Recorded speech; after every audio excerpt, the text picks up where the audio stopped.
Sexless marriage, who's to blame, men or women? How much good does it do to assign blame? How do you fix it if you don't know who's at fault?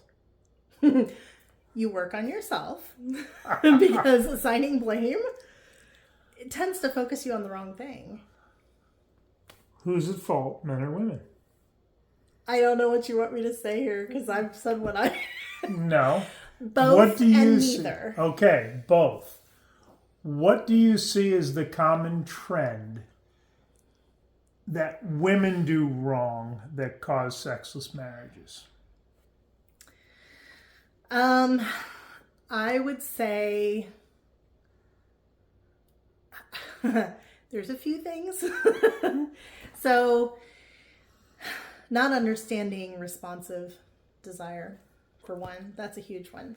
I see that a lot where women think they're just supposed to be able to, or where women think they're supposed to want it like right the second. They don't understand that it takes them a minute to warm up to that. Esther Perel says, do you know what puts you in the mood for making love? Making love. Yeah. But that starts with foreplay. That starts with having a little fun and not... Let's just agree for both sides. If you define sex as penis and vagina, you're part of the problem, both of you. That's just a small piece of sex. So the other piece is when a woman puts herself in the caretaker role and micromanages everything. Everything. And nobody wants to sleep with their mommy. And mommy doesn't really want to sleep with all the kids she's taking care of. This is where I normally insert a joke, except I don't want to offend whole states, so we'll leave that alone. But it's true. And then I'm going to add in there, because this will apply to both men and women, but not taking care of themselves. Yeah, that does it. Whether you're a woman or a man, it's hard to be in the mood if you feel like shit. Okay? For men... Same thing, not taking care of yourself. If you look like you're about to deliver a baby, if you don't lift weights, you're going to have low testosterone. You got all sorts of issues related to being morbidly obese. And do you know any women that's highly attractive to, as a general rule? Not really, no. Okay, yeah. That's one. And again, that goes to taking care. It goes both ways. Not leading the romance department. That's big. It's your damn job, men. You have the honor to lead the romance department. We know between us at least 4 individuals who said, I'm married for however long, I don't need to date my wife. What's the common thread with all of those people? Oh, they end up divorced. Yes. Every time.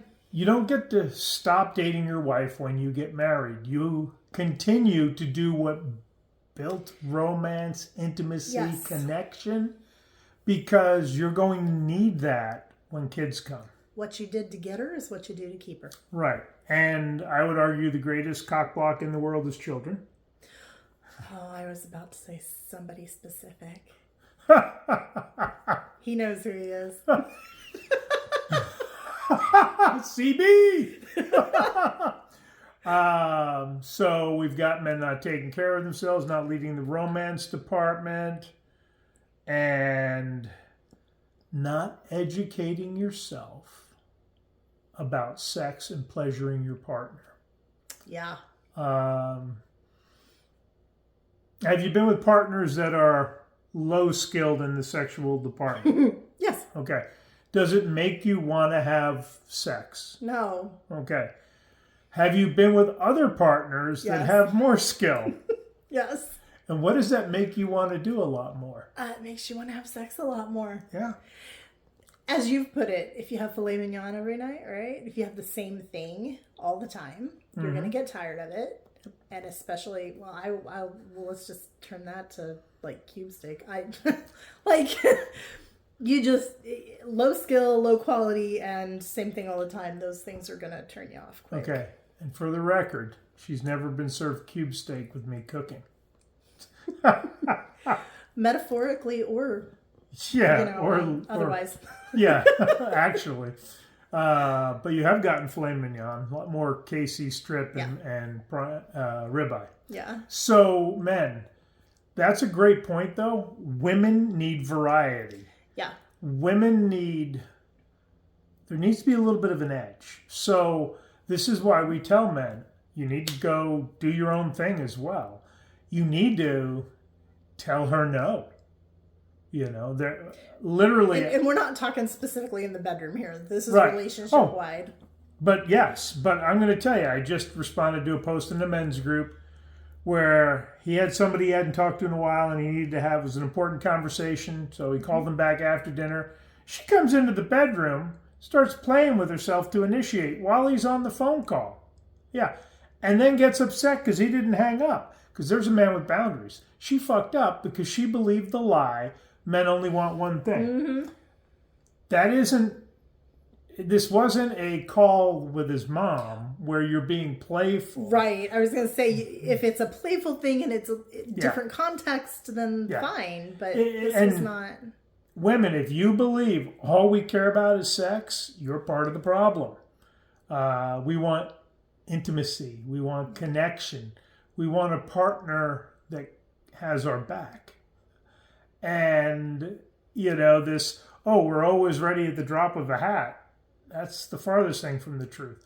But when you have intimacy and connection, spontaneity can happen. Mm-hmm. The drop of the hat can turn into a lot of fun. When there's no pressure on it, when it's not ill-timed. So, men and women are killing their own sex lives and they each have their own reasons for it. Yeah. Guys, educate yourself on pleasuring your partner. Ladies too. Yeah. Educate what trips your trigger, ladies, and tell them. That's the other problem. Nobody can talk about sex. Everyone's been shamed their whole life. And maybe, just maybe, you might find it's a lot more fun.